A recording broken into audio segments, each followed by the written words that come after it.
à tous, on est aujourd'hui mercredi 10 août et j'ouvre un nouveau vlog. Il fait extrêmement chaud, on pardonnera ma tête. Je vous ai présenté quelques images juste en ouverture de vlog du Palais Idéal du Facteur Cheval que nous sommes allés voir hier à Haute-Rive, qui est un endroit que je rêvais de voir depuis très longtemps, un endroit absolument magnifique. Juste pour la petite histoire, Ferdinand Cheval est un facteur qui, lors d'une de ses tournées à Haute-Rive, trébuche sur une pierre et découvre une pierre qu'il trouve atypique. Ça sera la première pierre de sa construction. Et petit à petit, en fait, il va assembler différentes pierres qu'il va trouver au fur et à mesure de ses tournées. Parfois, il les met dans ses poches, parfois, il les met dans ses sacs. Et parfois, il va faire sa tournée avec sa brouette pour assembler ces pierres et construire son palais idéal que j'ai découvert hier, que j'ai adoré. J'ai trouvé que c'était un endroit très chargé en émotions puisque je me dis que c'est l'œuvre d'une vie et qu'il a mis ses tripes et toute son âme dedans et ça en fait un palais absolument fantastique. Du coup hier, j'ai craqué mon no-buy.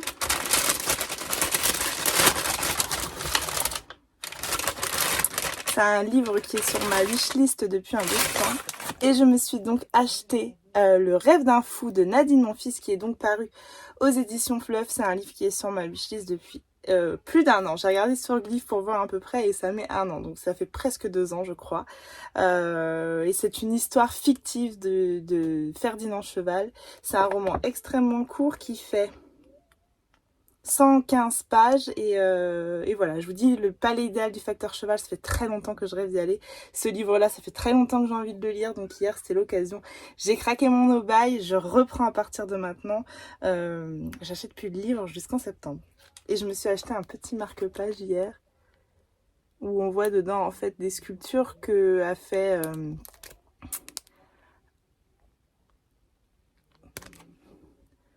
Ferdinand Cheval.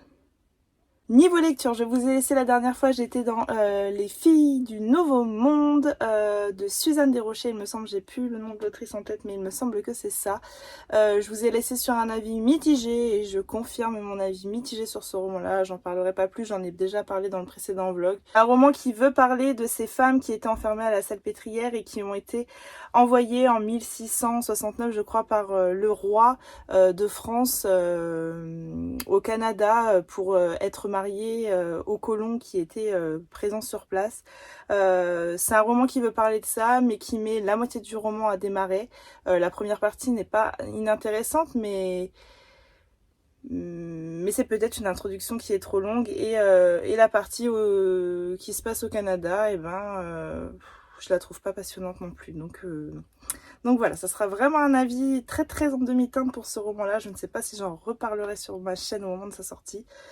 Très brièvement, très certainement, et vous retrouverez ma chronique sur Instagram. Niveau lecture, j'ai attaqué encore une épreuve non corrigée Charleston. On arrive sur la fin, il ne m'en reste plus que 3 à lire. Et du coup, j'ai décidé d'enchaîner, vu que vraiment j'ai une lecture en demi-teinte avec Les filles du Nouveau Monde, j'ai décidé d'attaquer une valeur sûre et j'ai attaqué Le domaine de l'héritière de Lucinda Riley. Le domaine de l'héritière, c'est l'histoire de Emily, une jeune femme qui vit à Paris, qui est vétérinaire et qui vient d'hériter. En fait, tout au début du roman, sa mère meurt et elle vient d'hériter du domaine que sa famille possède depuis des années et des années dans le sud de la France. C'est une famille un petit peu en haut de la hiérarchie, en haut de la société et qui a ses valeurs, etc. Et Émilie, voilà, se retrouve avec ce domaine. Elle a décidé un petit peu de laisser de côté son rang et de faire sa vie et d'aller s'installer à Paris pour être vétérinaire, chose qui a fortement déplu à sa mère à l'époque. Le récit se passe à la fin des années 1990, qui avait fortement déplu à sa mère à l'époque, parce que voilà, en fait, Émilie était censée trouver un homme et vivre une bonne vie d'épouse, épouser un homme riche et voilà, faire des activités, des choses comme ça. Et lorsqu'elle hérite du domaine, en fait, elle est un petit peu déchirée entre garder ce domaine qui est dans sa famille depuis des années et qui ne semble pas forcément l'intéresser à première vue, mais quand elle arrive sur place, peut-être qu'un peu de souvenirs remontent, peut-être que finalement elle se dit qu'elle garderait bien le domaine. Et elle apprend que sa mère avait dilapidé toute leur fortune et que en fait elle continuait à mener un train de vie au-dessus de ses moyens depuis plusieurs années et qu'il sera possible qu'elle garde le domaine, qu'il faudra qu'elle revende l'appartement de sa mère, je crois qu'il est à Paris, etc. pour pouvoir garder le domaine. Voilà, pour le moment j'en suis là, je sais que c'est un roman avec une alternance passé-présent, la marque de fabrique de Lucinda Riley, et je sais que le passé se passe pendant la Seconde Guerre mondiale. Donc je sais pas exactement ce qui va surgir des caves, puisque ça a l'air de se situer dans les caves du domaine. Mais voilà, pour le moment j'aime beaucoup. J'ai lu plus de 100 pages en très peu de temps, parce que voilà, Lucinda Riley, ça reste un Lucinda Riley, ça se dévore, elle a une plume très limpide, elle a plus rien à prouver, elle avait plus rien à prouver, pardon. Et je passe un excellent moment pour l'instant.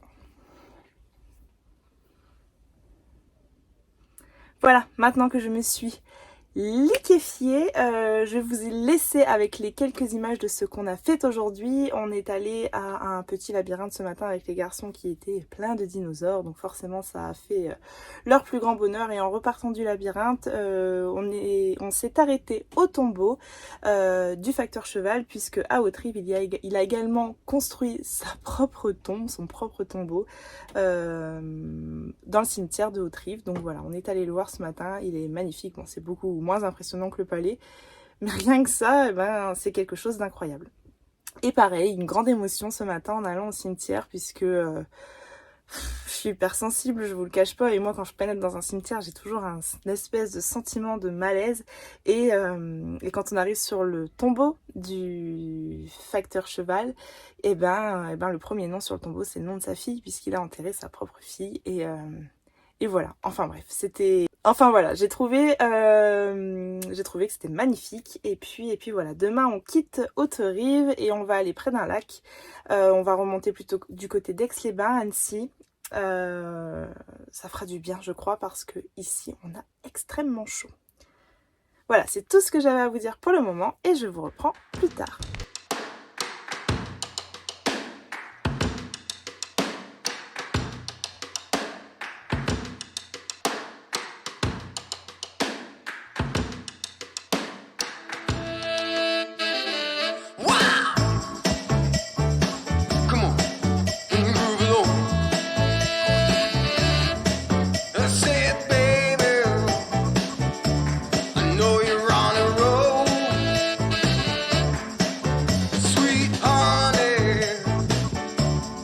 Take it real soon.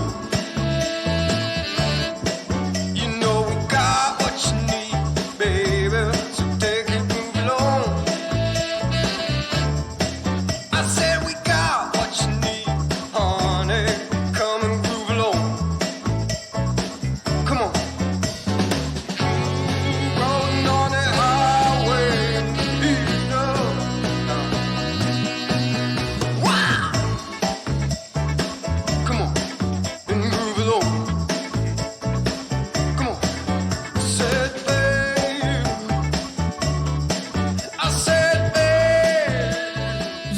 On est mardi 16, j'ai pas du tout eu le temps de vous reprendre avant. Dans les quelques images qui ont précédé, vous voyez les quelques jours de... Nos quelques derniers jours de vacances, on est allé au lac de Paladru, on est allé faire les grottes de Cerdon, et aujourd'hui on était à Beaune et on est évidemment allé voir les hospices de Beaune. Un lieu qui est très impressionnant, j'ai beaucoup aimé, j'avoue que je ne savais pas vraiment ce qu'étaient les hospices de Beaune et j'ai trouvé ça hyper intéressant, c'est plutôt bien fait. On avait un audio guide avec nous et c'est plutôt bien fait. Et il y avait également un audio guide spécialement fait pour les enfants, et Nono était ronchon, mais Owen a beaucoup apprécié sa visite. Donc voilà, les hospices de Beaune, si vous n'avez jamais fait, à faire également. Sinon, niveau lecture, je vous ai pris dans le dernier vlog, j'attaquais le dernier Lucinda Riley, le domaine de l'héritière, je vous en ai brièvement parlé. Je peux vous dire que j'ai adoré ma lecture. Avec Lucinda Riley, c'est toujours pareil, j'aime autant la partie passée que la partie présent. Là, la partie présent, entre guillemets, elle se passe fin des années 90, et donc je vous l'ai déjà dit, on suit Emily, une jeune femme qui vient de perdre sa mère, et et qui hérite du domaine, et etc. Mais tout ça, je vous en ai déjà parlé. Et donc au début du roman, Émilie rencontre un homme, et en fait il s'avère que c'est la grand-mère de cet homme qu'on va d'abord suivre dans le passé, pendant la Seconde Guerre mondiale. Et en fait cette femme, Constance, elle s'appelle, elle devait... elle habite... Elle habite en Angleterre, j'ai un peu mal à la gorge. Et donc Constance, elle est anglaise et elle est recrutée pour faire partie de la résistance qui va être envoyée en France, sauf que lorsqu'elle arrive en France, tout ne se passe pas exactement comme prévu et la mission qui lui était assignée ne va pas du tout se dérouler comme prévu. Elle va se retrouver au milieu de l'aristocratie pendant la Seconde Guerre mondiale, c'est-à-dire qu'elle va avoir à sa table l'ennemi. Voilà, je crois que je vais pas vous en dire plus et je vais vous laisser découvrir entièrement le domaine de l'héritière. Voilà, comme d'habitude avec Lucinda Riley, eh bien c'est très réussi, c'est très prenant, c'est un vrai page turner. Il fait plus de 600 pages, j'ai mis 3 jours à le lire alors que je suis en vacances et que normalement je lis beaucoup moins en vacances. Mais là j'avais envie de savoir ce qui allait arriver à Constance, j'avais envie de savoir ce qu'il allait arriver à Émilie dans le présent. C'est deux femmes très touchantes, et Constance dans le passé, malgré que elle va pas se retrouver dans ce qu'on peut souvent lire dans la Seconde Guerre mondiale avec les camps de concentration, etc. Mais que là, elle va se retrouver en plein milieu de l'aristocratie à manger presque du foie gras, j'ai envie de dire, et aller à l'opéra. Et ben, il va lui arriver des choses aussi très dramatiques parce qu'elle est dans la résistance, Constance, et elle va tout faire pour sauver toutes les vies qu'elle peut.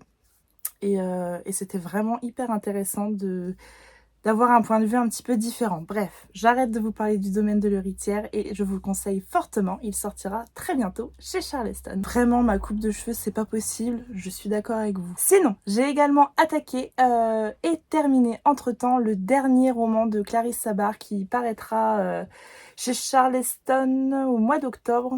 J'ai plus la date en tête, je vous la remettrai évidemment. Et là, évidemment, c'est une comédie de Noël et on retourne à Baleno. C'est un 4e tome déjà pour Clarisse Sabar. Dans le 3e tome, on suit Valentine. J'ai un doute sur le prénom. On suit Valentine, une jeune femme. Et cette jeune femme a 2 sœurs qui sont 2 jumelles. Et dans ce tome-là, le 4e tome, on va suivre une des 2 jumelles plus particulièrement. Voilà, je ne vais pas vous en dire plus non plus. Je peux vous dire que je ne suis pas très bonne cliente pour les comédies de Noël parce qu'en fait, je ne suis pas cliente de l'évidence et qu'on va pas se mentir, un téléfilm de Noël que tu lances, tu sais très bien la fin. Une comédie de Noël que tu lances, tu devines également la fin. Et pourtant, à chaque fois avec Clarisse Sabar, je me laisse emporter. C'est devenu ma référence pour la comédie de Noël parce qu'en fait, je me sens bien à Valeno, je me sens bien avec toute cette famille, avec tous ces personnages auxquels je me suis attachée et j'y prends vraiment beaucoup de plaisir à retourner là-haut. Et à la fin du tome, Clarisse Sabar nous laisse comprendre que on aura un autre tome avec un certain mystère qui se fait pendant ce 4e tome et j'ai hâte en fait déjà de retourner à Valeno, que cette fois-ci je lirai en hiver sous un plaid et non en été quand il fait très chaud. Bref, vous l'aurez compris, le 4e tome de Clarisse Sabar qui sortira chez Charleston. Je vous ai même pas dit le titre, qui est Sous un ciel étoilé.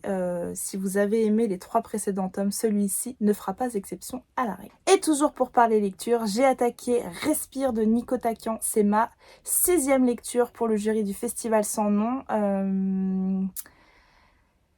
Écoutez, j'en ai lu presque la moitié et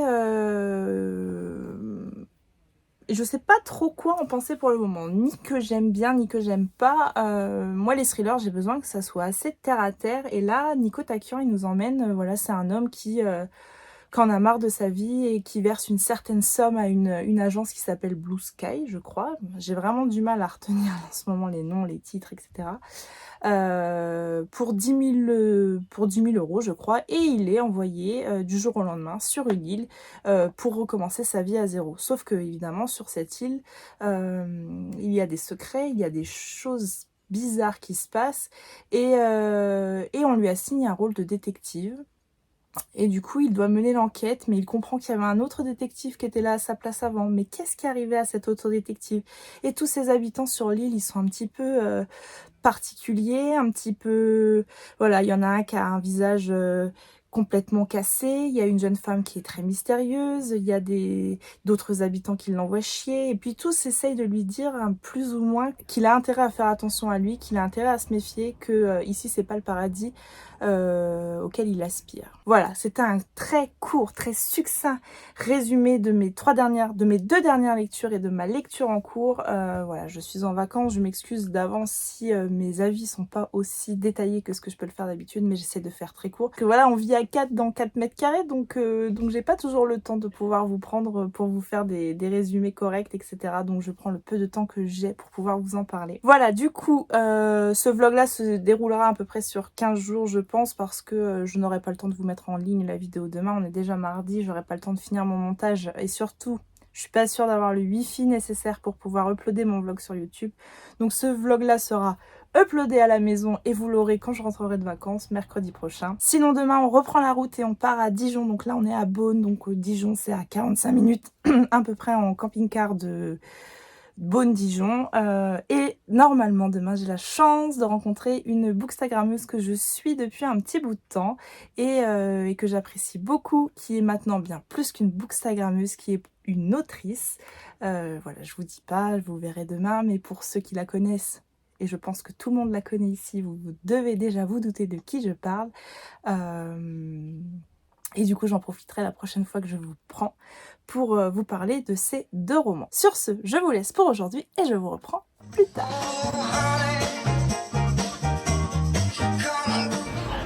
Ça le fait, hein. Vraiment, j'ai l'impression que je regarde ma télé.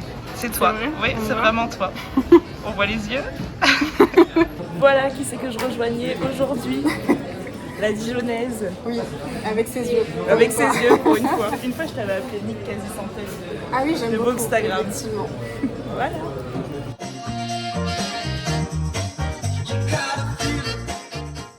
Je vous reprends bien plus tard, je suis rentrée de vacances et je vais prendre le temps de clôturer ce vlog en vous enregistrant cette petite séquence à la maison parce que j'ai pas eu le temps précédemment de... J'ai pas eu le temps pendant les vacances en fait de clôturer ce vlog correctement, donc je vais le faire maintenant. La dernière fois que je vous ai pris, je vous ai donc dit que j'allais rencontrer quelqu'un de l'univers de Bookstagram, Booktube, etc. Et donc vous avez certainement pu le voir, j'ai rencontré Sarah du compte Mrs Bookyarmonde et qui est maintenant bien plus qu'une booktubeuse, bien plus qu'une bookstagrammeuse puisqu'elle est maintenant directrice de sa propre maison d'édition qu'elle a ouvert cette année avec deux autres personnes qui sont Alexia et Marion. Je vous taguerai leur compte Instagram juste ici. Ça, c'est donc quelqu'un que je suis maintenant depuis un bout de temps. C'est quelqu'un que je connais entre guillemets sur les réseaux sociaux depuis un bout de temps. Ça doit faire presque 2 ans peut-être qu'on se suit avec Sarah. Et puis voilà, c'est la rencontre. C'était vraiment un chouette moment. En fait, c'était tout simple, tout naturel. C'est toujours très bizarre cette sensation de rencontrer quelqu'un que tu n'as jamais vu et que pourtant tu as l'impression de connaître tellement il n'y a pas de blanc pendant les conversations, il n'y a pas de je ne sais pas quoi te dire. C'était un chouette moment. On a parlé de beaucoup de choses, on a parlé de choses personnelles et puis on est évidemment venu parler de sa maison d'édition. Les éditions Hurlevent. Hop, son roman, il est juste ici. Donc voilà, ça c'est le premier roman qui est sorti donc aux éditions Hurlevent, Le cœur singulier de Millie Davis, écrit donc par Sarah, mais ça je pense que je vous apprends rien, que je ne vous fais connaître personne. Ce roman-là, c'est une belle brique qui fait 740 pages environ. C'est une couverture en hardback et l'objet livre est absolument incroyable. Je crois pas que j'avais pris le temps de vous en parler ici. Et en fait, moi, ce livre-là, je l'ai lu il y a plus d'1 an parce que j'ai eu la chance que Sarah me fasse confiance à l'époque où son livre n'était qu'un manuscrit. J'étais bêta lectrice pour ce roman-là. Et voilà, à l'époque, je pense que je dirais qu'elle cherchait encore une maison d'édition pour publier son roman, qui finalement est sorti dans sa propre maison d'édition. On est quand même sur quelque chose de la grande classe, j'ai envie de dire. Voilà, qu'est-ce que je peux vous dire à propos de ce livre, Le cœur singulier de Millie Davis. Ça fait plus d'1 an que j'ai eu, alors pour vous faire une chronique, pouf, je suis rentrée de vacances, j'ai repris le travail, mais je suis déjà fatiguée. C'est compliqué, hein. Millie Davis est une écrivaine à la confiance fragile. Si le premier tome de sa saga historique Les Espérances des femmes Templeton s'est retrouvé sur les étals de tous les plus grands libraires du monde. Son syndrome de l'imposteur a refait surface à l'apparition de critiques dénonçant des anachronismes. Encouragée par Lyra, avec qui elle entretient une amitié épistolaire depuis des années, Millie décide de braver troubles anxieux et timidité maladive en retrouvant les bancs de la fac d'histoire. Sous l'impulsion de son entourage et pour le bien de sa saga, elle sollicite l'aide d'Alfred Burton, professeur d'archiviste. Professeur d'archivistique, j'ai bugué, qui accepte de lui prêter main forte pour ses recherches. Fouille dans les rayonnages poussiéreux d'une librairie mystérieuse et discussions passionnées autour d'une tasse de thé bouleversent alors son quotidien habituel casanier. Et à mesure que l'histoire d'Isadora Templeton s'écrit, celle de Millie se tisse également. Entre les réunions du club activiste vegan de sa grand-mère, la fantasque Maggie, les rendez-vous studieux avec son professeur et l'écriture de son second roman, les traits de vie de Millie s'intensifient tant et si bien qu'elle peine à voir les évidences qui se dressent sur son chemin. Des plaines écossaises, battues par le vent aux allées sombres d'une librairie clandestine, Millie partira aux quêtes de deux destins, celui de l'héroïne de son roman et du sien. Moi j'avais adoré à l'époque où je l'avais lu, j'avais trouvé incroyable. J'avais lu Amour, gluten et sororité de Sarah et je trouvais que celui-ci, on passait un cran largement au-dessus. J'avais déjà beaucoup aimé Amour, gluten et sororité, c'était une très jolie histoire. Mais alors celui-ci, il est incroyable. Parce que ouais, je trouve vraiment qu'elle avait monté d'un cran au niveau de l'écriture, au niveau de la plume. Cette partie qui se passe en Écosse m'avait fait voyager, cette manière qu'elle a de décrire les paysages, les situations, les émotions, tout est absolument parfait, tout est extrêmement bien écrit. Et dans ce roman-là, je trouve qu'il y a de tout. Il y a de l'humour avec ses grands-mères un peu fantasques, avec ces réunions qu'elles font. Il y a du voyage avec cette partie en Écosse absolument incroyable, dépaysante. Je revois les brumes, rien qu'à repenser à l'écriture de ce roman. Et puis il y a cette Millie, cette jeune femme qui se livre avec sincérité, qui est bouleversante et bouleversée. Et que j'avais adoré. J'ai adoré Millie Davis. J'avais eu un très gros coup de cœur à l'époque pour ce roman-là quand je l'avais lu. Je n'avais pas pu en parler parce que voilà, Sarah m'avait demandé de taire l'existence, entre guillemets, à ce moment-là, qu'elle avait écrit un deuxième roman. Mais j'avais adoré ma lecture. Et vraiment, je le redis, je trouve qu'elle est montée vraiment un cran au-dessus au niveau de la plume. Non pas qu'Amour, gluten et sororité, c'était pas terrible parce que j'avais vraiment beaucoup aimé. Si vous n'avez pas commandé Le cœur singulier de Millie Davis de Sarah Harmon aux éditions Hurlevent, je ne peux que vivement vous le conseiller. D'une pour l'histoire, deux pour l'objet livre qui va absolument sublimer vos bibliothèques et pour donner un petit coup de main en fait entre guillemets à cette maison d'édition qui veut faire les choses bien, pour en avoir discuté avec Sarah. Une maison d'édition qui est créée par trois grandes passionnées de la littérature et je crois que cette maison d'édition est pleine de promesses et je vous conseille sincèrement de la suivre de très très près. Niveau lecture, j'en étais dans Nico Takian, Respire aux éditions Calman Levy, qui est donc un livre que je lis dans le cadre du jury du prix du Festival sans nom. Je ne sais plus exactement ce que je vous en avais dit, alors je vais peut-être me répéter un petit peu, mais ici on va suivre Johan qui en a ras-le-bol de sa vie, qui a écrit un roman à succès et qui depuis n'écrit entre guillemets que des daubes. Et Johan en fait il en peut plus de sa vie et un jour il va rencontrer une société qui va lui proposer sous le versement de 10 000 €. J'ai pas le nombre exact en tête, peut-être que je t'avais déjà pas dans le résumé précédent, de complètement changer de vie, de complètement être effacé de la surface de la terre et de pouvoir recommencer tout à zéro. Johan accepte et il se retrouve sur une île intrigante, avec des gens intrigants, avec une ambiance un petit peu lourde, avec des gens qui lui disent de faire attention et il se voit assigner le rôle d'inspecteur. Et du coup, il va commencer son enquête à savoir qu'est-ce que c'est que cette île exactement et il semblerait qu'il se soit passé des choses dramatiques ici. Alors, je lis pour la première fois Nico Takian et j'aime beaucoup l'écriture. C'est des chapitres courts, c'est des chapitres incisifs, c'est des chapitres clairs, c'est une ambiance lourde qu'il parvient à, une atmosphère un petit peu oppressante qu'il parvient à nous dépeindre. Mais dès le début, j'identifie ce héros, Johan, à un personnage du cinéma que j'aime beaucoup, qui est d'ailleurs aussi le personnage d'un livre, puisqu'il me semble que le film est tiré d'un livre. Bref, je ne dirai pas qui, parce que sinon je vous spoil tout. Et je l'identifie à lui, un inspecteur. L'autre personne a un rôle à peu près similaire dans l'autre livre. Et je fais le lien sans me dire qu'en fait ça va être ça. Je me dis tiens, il me fait penser à lui, et quand j'imagine mon personnage, du coup je l'imagine lui.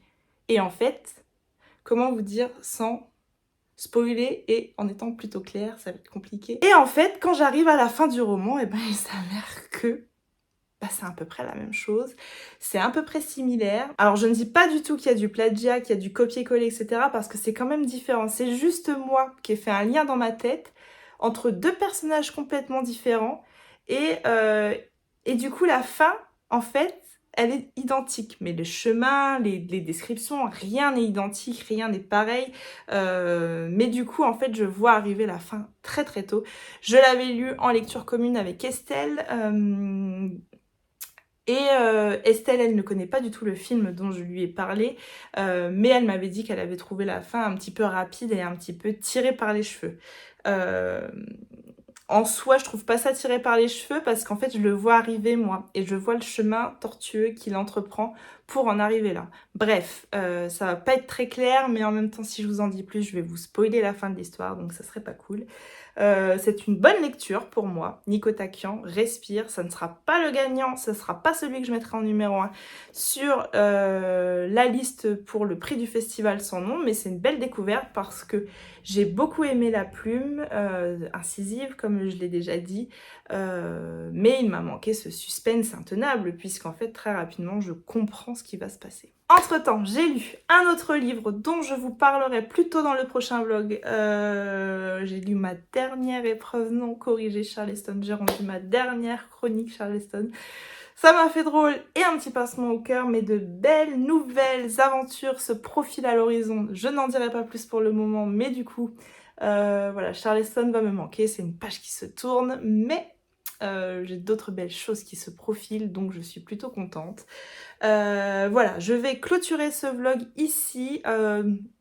On est sur un vlog vacances, un vlog où j'ai moins le temps de me poser et où j'essaye d'aller vite en général dans ce que j'ai à vous dire. Donc je m'excuse d'avance si c'est un petit peu décousu par rapport à d'habitude. On reprendra les vlogs classiques à partir de la semaine prochaine, promis, où je serai plus posée et où je prendrai plus le temps. J'espère que ces vlogs un petit peu différents vous auront plu quand même. Je vous remercie comme d'habitude si vous avez pris le temps de liker, commenter ou partager votre instant de visionnage sur Instagram. Je le répète à chaque fois, mais c'est très important pour moi.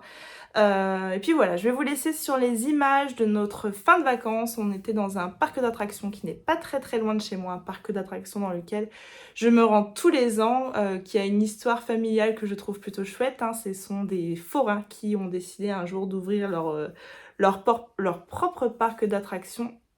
Et voilà, ce parc qui était à la base tout petit avec quelques attractions est devenu un merveilleux parc d'attractions qu'aujourd'hui j'aime beaucoup.